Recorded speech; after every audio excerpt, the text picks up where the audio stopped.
안녕하십니까. 10주차 3교시 수업을 시작하겠습니다. 이번 시간에는 설비를 대체하는 대안들의 경제성 분석과 관련된 의사결정에 대해서 설명을 드리겠습니다. 설비 대체하는 문제의 특성에 대해서 살펴보면 크게 설비 대체가 반드시 이루어져야 하는 경우와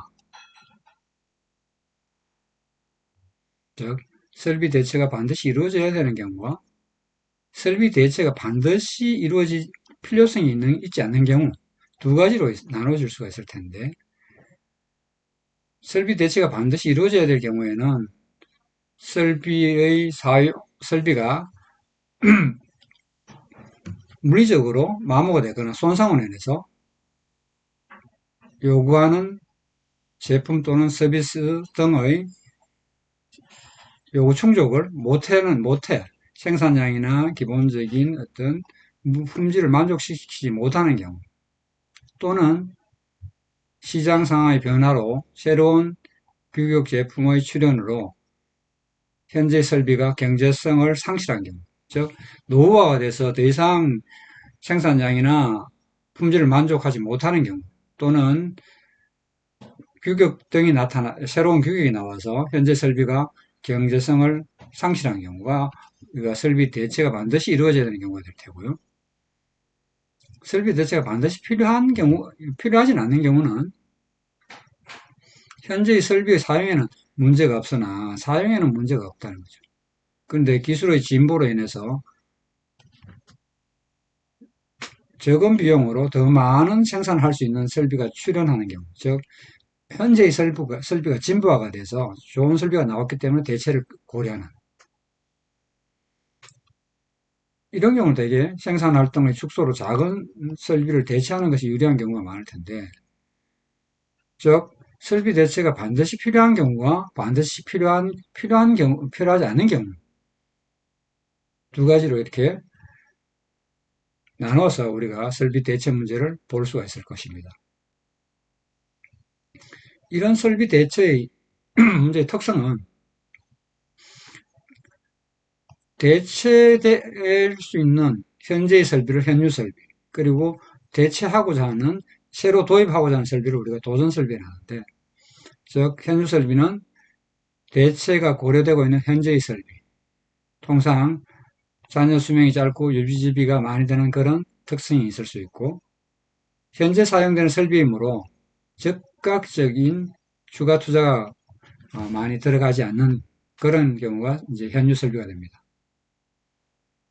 도전 설비는 반대로 대체를 위해서 우리가 고려하고 있는 새로운 설비고, 통상 높은 초기 투자 비용이 수반이 되고, 이런 설비들은 수명이 길고 유지비도 적게 되는 특징이 있을 수 있습니다.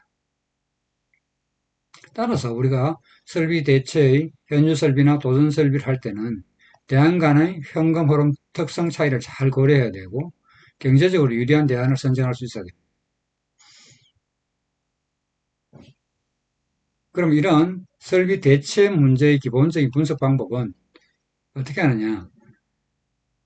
현유 설비, 즉 대체해야 될 설비, 그리고 대체할 때 새로 들어오는 설비에 대한 현유 설비와 도전 설비에 대한 현금 흐름의 분석이 동일한 조건 하에서 이루어져야 됩니다. 즉 이 동일한 조건이라는 것은 어떤 의미냐면 현유 설비, 즉 현재 갖고 있는 설비와 관련하여서 과거에 발생된 비용은 모두 무시. 즉 두 설비 모두, 현유 설비나 도전 설비 모두 현재와 미래에 관련된 비용만을 고려한다. 두 번째, 제3자의 관점에서 입각해서 분석한다. 현유 설비나 도전 설비 어느 것도 소유하고 있지 않는 제3자의 입장에서 설비의 문제를 다루어서 공평한 기준 하에서 설비 대체안의 비교가 이루어지도록 하는 것. 즉 제3자의 관점이라는 것은 현유 설비나 도전 설비 어떤 것도 소유하고 있지 않다는 제3자가 이 문제를 분석하고 평가한다라는 측면에서 그런 시각으로 수행하는 것을 제3자 관점에서의 입각한 분석이라고 이야기합니다. 그러면 이 앞에 설명드린 내용을 예제를 가지고 한번 따라가 보겠습니다. 소형 사무실용 복사기 구입 문제입니다. 최저 허용 수익률은 10%. 구복사기가 2년 전에 구입했고 구입 비용은 70만 원. 예상 수명은 5년, 잔존 가치는 10만 원. 즉 5년을 쓰면 잔존 가치는 10만 원쯤 나온다는 거죠. 그리고 이 복사기의 사용에 따라서 연평균 지출 금액은 370만 원. 현재 중고 시세에서 시세는 30만 원입니다. 신모델은 구입하면 100만 원. 신모델 구입 시 기존 복사기는 50만 원을 보상받을 수 있는 보상 판매를 실시합니다. 즉 신모델을 사면 기존 복사기를 우리가 보상 프로그램 하면 50만 원을 할인받을 수 있다는 거죠. 이 신모델의 예상 수명은 10년이고 잔존 가치는 20만 원. 연평균 지출 금액은 350만 원입니다. 이 두 설비 대체의 문제에 대한 부분을 현재 가치를 다시 한번 평가를 해보면 앞에서 기업의 회계 장부상으로는 기존 복사기의 현재 가치는 2년간의 감가상각을 제외한 액수로 평가해요. 즉 우리가 70만 원으로 구입해서 5년 후에 10만 원이 됩니다. 즉 60만 원에 대한 만약에 우리 정액법으로 감가상각해야 하면 매년 12만 원씩 우리가 감가상각을 할 수 있습니다. 그러면 3년 만에 우리가 만약에 2년 전에 구입을 했고 우리가 그러면 2년간 총 24만 원의 감가상각비 발생이 됐습니다. 그러면 24만 원을 뺀 나머지 70만 원, 46만 원 현재 회계적, 즉 감가상각비를 뺀 나머지를 보면 46만 원 현재 가치가 됩니다. 근데 기존 복사기의 처분 가치는 보면 30만 원입니다. 그러면 이 제3자의 관점에서 30만 원인데 그러면 46만 원, 즉 현재 복사기 현재 회계적 의미 보면 46만 원이 돼야 되는데 이 시장 가치의 30만 원입니다. 그러면 이 두 차에 16만 원 미처 감가상각이 되지 못한 액수는 우리가 분석을 할 때 현금 흐름에 포함하지 말아야 할 매몰 비용, 즉 이런 감가상각으로 인해서 과거에 발생되는 것을 우리가 털어낸 부분을 우리가 감가상각에 미치 못한 이런 부분들은 현금 흐름 분석에서는 포함되지 말아야 할 매몰 비용이 되겠습니다. 또 다른 부분은 신모델의 구입가에 대한 부분입니다. 100만 원에 우리가 신모델을 구입할 수가 있는데 보상금이 기존 복사기로 통해서 우리가 보상금이 50만 원. 그리고 기존 복사기의 시중가는 30만 원. 그러면 제3자 입장에서 보면 신모델의 구입가는 80만 원이 되는데 왜 80만 원이냐? 100만 원에서 프로그램 50만 원 할인하고 나면 실제적으로 그러면 50만 원이 되는데 왜 100만 원일까요? 이것은 우리가 기존 복사기에 대한 50만 원의 보상을 주기 때문에 근데 우리가 기존 복사기의 시중가가 30만 원입니다. 우리가 팔면 30만 원을 받을 수 있는데 보상으로 우리가 50만 원을 받았습니다. 즉 투자할 때 20만 원이 경감됩니다. 우리가 50만 원을 우리가 프로그램 할인을 보상을 받았는데 실제적으로 보면 우리가 시중가를 팔면 30만 원이라는 거죠. 그러면 20만 원이 덕입니다. 그래서 100만 원에서 20만 원을 뺀 80만 원이 제3자 입장에서 본 신모델의 구입가가 됩니다. 이와 같은 앞에서 설명드린 이 내용을 우리가 현금 흐름으로 표현하면 이와 같은 현금 흐름, 즉 3년치에 대한 부분, 그리고 10년도에 대한 부분의 현금 흐름이 나타날 수 있습니다. 자, 우리가 현재 중고 시세 30만원, 30만원, 그리고 3년 후에 우리가 10만원을 보상받을 수 있고, 매년 370만원씩 들어가고요.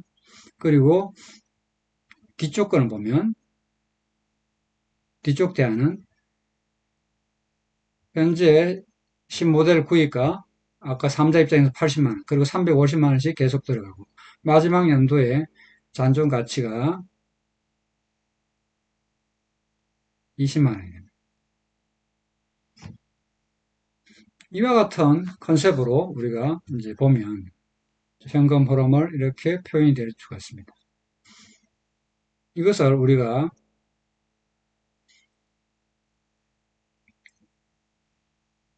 연간 등가, 즉 연간 등가를 가지고 우리가 그러면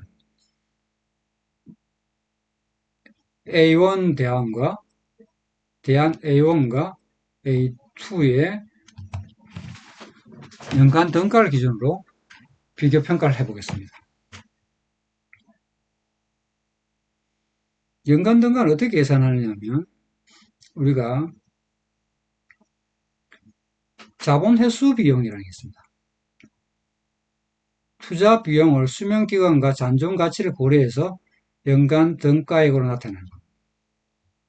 즉 30만 원 투자해서 잔존 가치 10만 원에 대한 요 30만 원과 10만 원에 대한 우리가 자본 회수 비용을 계산합니다. 연간 등가 이렇게 나올 수 있고요.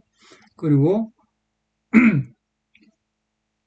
이쪽 최종 잔존 가치에 대한 세제 허용 수익률을 곱한 이 앞에서 저희가 배운 이 수식에 따라서 우리가 계산하면 됩니다. 그리고 그러면 이 30만 원과 10만 원 잔존 가치에 대한 연간 등가를 계산하면 연간 등가가 9만 원이 나옵니다. 그리고 연간 운영비 370만 원을 우리가 더해주면 A1의 연간 등가는 379만 원이 됩니다. A2에 대해서도 동일한 컨셉으로 투자비용 80만 원, 잔존가치 20만 원에 대한 자본 회수 비용을 계산하면 이와 같은 수식이 들어갑니다. 투자비용 80만 원, 잔존가치 20만 원, 그리고 잔존가치 20만 원에 대한 이자율 계산해서 하면 11만 7천 원이 됩니다. 여기에다가 우리가 연간 운영비 350만 원을 더하면 A2의 경우에 연간 등가가 361만 7천 원이 됩니다. 즉 A2와 A1을 비교하면 우리가 A1이 A2에 비해서 큽니다. 숫자가. 즉 신모델의 복사기로 대체하는 것이 기존 복사기를 계속 사용하는 경우보다 연간 등가 비용으로 계산하면 17만 3천만큼 절약이 된다라는 거예요. 즉 A2를 선택한다는 거예요. 이 과정은 이게 기본적으로 계속적으로 이렇게 반복이 된다는 가정하에 우리가 연간 등가를 계산해서 비교한 결과가 되겠습니다. 그래서 만약에 이후에 3년 이후에 동일하게 반복되지 않고 다른 어떤 현금 흐름이 있다면 결과는 달라질 수 있습니다.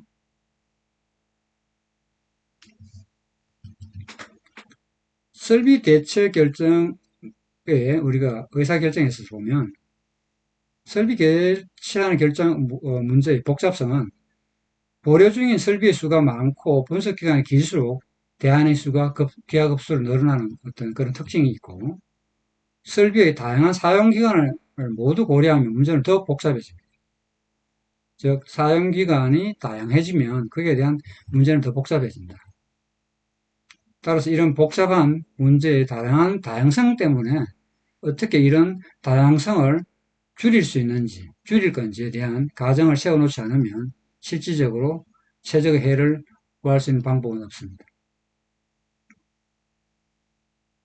그래서 이런 굉장히 많은 문제가 있을 때는 일반적으로 휴리스틱이라고, 즉 정확한 해보다는 만족할 만한 해를 찾는 방법을 이용해서 문제를 풀어갈 수가 있습니다. 예제입니다. 왜 설비 대체 결정의 문제가 복잡해지느냐?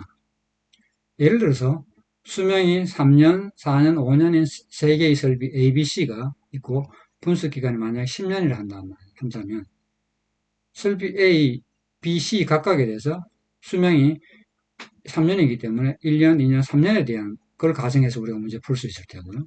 B도 4년, 그리고 C는 5년. 지금 이것만 하더라도 벌써 12가지의 선택이 있습니다. 그리고 이후에 또 다른 또 가능한 해는 10년까지 수많은 또 경우의 수가 생깁니다. 따라서 12가지 선택에 따라 그 이후에 10년까지는 수많은 경우의 다른 또 대체 경우의 수가 생기기 때문에 이론적으로 대안의 수, 경우의 수는 천문학적으로 늘어납니다. 따라서 최적의 문제를 풀기는 불가능하고 이기에 대한 적당한 우리가 앞에서 설명드린 정확한 해보다는 만족할 만한 해를 찾는 방법을 찾아서 휴리스틱으로 풀면 되는데 이때 방법은 경우의 수를 제한할 수 있는 여러 가지 가정을 세워서 우리가 제한적인 해를 찾을 수가 있습니다.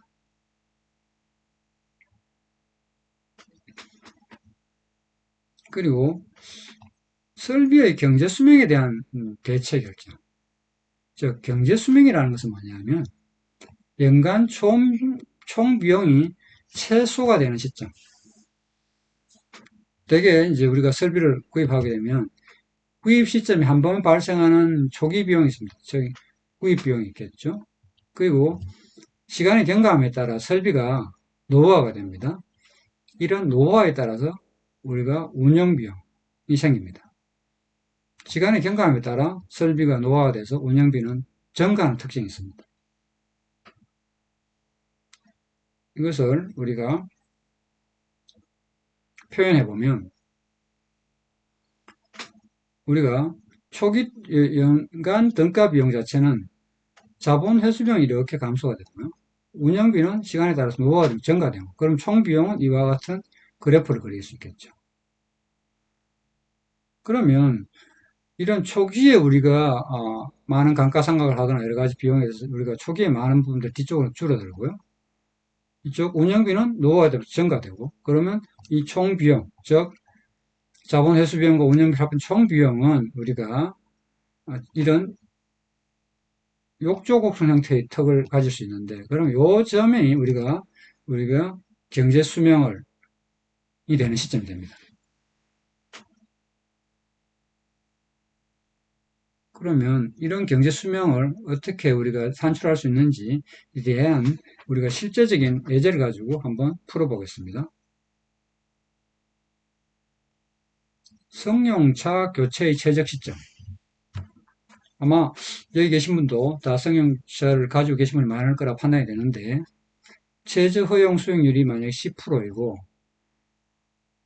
구입비가 1,500만 원입니다.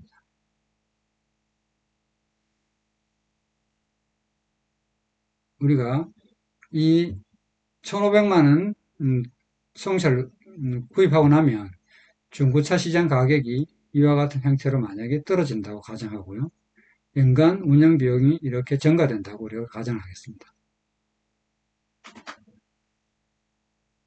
그러면 1,500만 원에서 1차 년도에 900만 원 떨어지니까 약 600만 원 정도가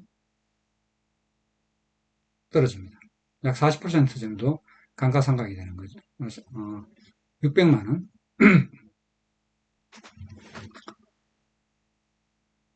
즉, 40% 정도 만약 감가상각이 된다고 생각하고, 이와 같은 형태로 만약에 우리가 문제를 가정하고, 그러면 경제수명이 언제가 제일 좋으냐라는 거예요. 그 자본 회수 비용은 급격히, 자본은, 감가상각은 급격히 되고, 연간 운영비는 또 급격히 증가되는, 이런 경우에 어느 시점에 자동차를 교체하는 게 가장 유리하냐. 즉, 이 말은 매년 말의 자본 회수 비용과 연간 운영비를 고려해서 연간 등가를 계산해서 이 연간 등가가 가장 작을 때 우리가 승용차를 교체하면 좋다는 거죠. 그러면 이것을 실제적으로 우리가 풀어보겠습니다. 앞에 있는 주어진 현금 흐름에서 중고차 가격 운영비가 있습니다. 그리고 우리가 이걸 근간으로 우리가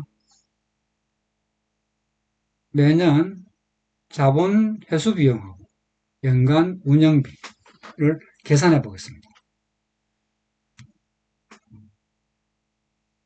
즉, 자본 회수 비용은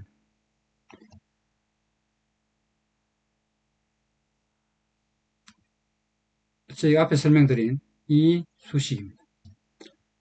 구입가 마이너스 잔존가치 그리고 이것에 대한 평가에 대한 연간 등가를 계산하고 그리고 잔존가치에 대한 부분을 이자율을 곱해서 계산하면 이게 우리가 자본 회수 비용이 됩니다.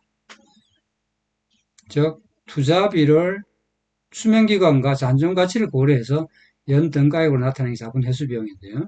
이 수식에 따라서 우리가 자본 회수 비용을 계산하면 이와 같은 수식으로 표현이 될 테고요. 그리고 이때 연간 운영비가 있습니다. 연간 운영비를 가지고 계산하면 1차 년도에 우리가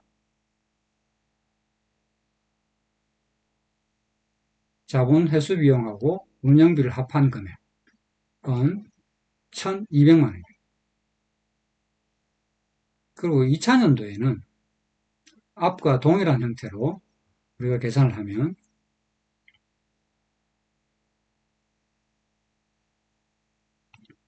즉 자본 회수 비용 1,500만 원에서 우리가 중고사 시장 가격이 690만 원이니까 여기에 대한 부분 그리고 690만 원에 대한 이자율 계산해서 자본 회수 비용을 계산하고요. 연간 운영비에 대한 부분은 450만 원과 480만 원에 대한 평가를 우리가 평가와 그리고 이쪽 480만 원에 대한 연간 등가를 계산해서 우리가 운영비를 계산해내면 이건 1,000만 원이 됩니다. 자, 이와 같은 형태로 2년 운영했을 때 그리고 3년 운영했을 때 운영비에 대한 부분은 앞에서 설명드린 것처럼 현재가에 대한 미래가를 계산하고 미래가에 대한 미래가를 다시 연간 등가로 계산하는 부분을 계산하면 되겠습니다. 이와 같은 형태로 우리가 계산을 하면 3차 년도에는 945만 2천 원이 나오고 그리고 4차 년도에는 927만 원이 나옵니다. 그리고 마지막 연도 5차 년도를 만약에 우리가 사용을 하면 5년을 사용하면 연간 등가는 929만 원. 즉 1년을 부터 쭉 비용이 1200만 원을 쭉 증가되다가 4년 시점에 가장 감소하다가 4년 시점에 가장 최저점을 지납니다. 그리고 5년 시점에 다시 증가하기 시작합니다. 즉 927만 원에서 929만 원, 약 2만 원 증가돼요. 4차년과 5년 차이 큰 차이는 나지 않지만 살짝 증가된다는 거죠. 그러면 이 설비의 경제 수명은 4년입니다. 즉 4년 차일 때 우리의 연간 운영비와 자본 회수 비용을 계산한 금액이 가장 최소가 됩니다. 따라서 이러한 자동차의 경우에 경제 수명의 4년 주기로 설비를 자동차를 교체하는 것이 가장 최적이다라고 우리가 판단할 수 있습니다. 즉, 설비의 경제 수명에 대한 부분은 자본 회수 비용과 연간 운영비를 가지고 판단해서 그 비용이 가장 최소가 되는 시점에 우리가 설비를 교체한다라는 컨셉에 대한 부분을 이해하시면 되겠습니다. 설비 대체 대안의 경제성 분석 특성에 대해서 이해하시고요. 그리고 제3자의 관점, 즉 설비 대체 대안의 경제성 분석 제3자의 관점에 대한 분석의 그 내용을 이해하시기 바랍니다. 그리고 설비 대체의 결정의 문제는 기간이 길어지고 수명이 다양해짐에 따라서 굉장히 복잡해지고 문제를 풀기가 어려워지는데 휴리스틱을 통해서 최적의 답은 아니지만 우리가 받아들일 만한 솔루션을 선택하는 방법을 선택해야 된다. 이때 경우의 수를 줄이는 나름대로 룰과 과정이 있어야 된다는 거고요. 그리고 설비의 경제 수명에 대한 부분, 그 대체 결정에 대해서도 이해하시기 바랍니다. 이상 10주차 3교시와 10주차 강의를 모두 마치겠습니다. 수고하셨습니다.